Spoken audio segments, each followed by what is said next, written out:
Think about the visibility factor of trying to maybe find a new job or a new career or anything like that. Do you use that, or is it something that I think it's benefited you? Absolutely. I think it's paramount. People are always commenting. You comment, and a number of others talk about how I network.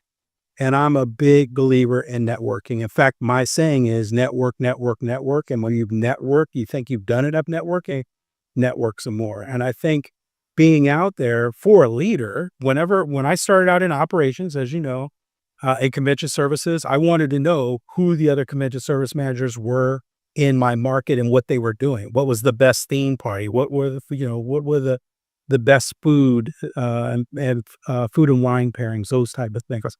When I was in front office, the same thing. I wanted to know what was happening to guest services. And then in HR, same thing.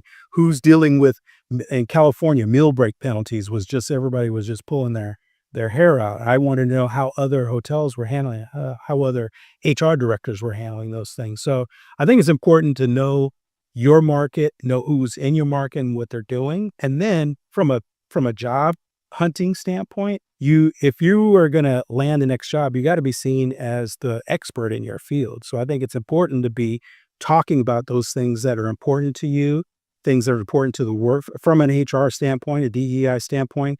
What are those things that are important to your workforce? And you should be out there talking about those things with authority. And if you do that, I think the role that I got with Atelier Ace was because at that time was the pandemic. Right. And I was out there on LinkedIn. I was doing some things. I did a podcast with JT O'Donnell. Okay. And right after that podcast, I ended up getting a call. And I think it's because that came back up in the algorithm. They saw that and they remembered a conversation I had with them a year prior.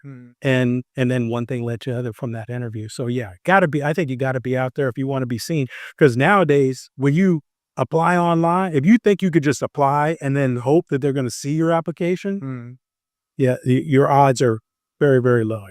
You got to be recognizable and noticed. Okay.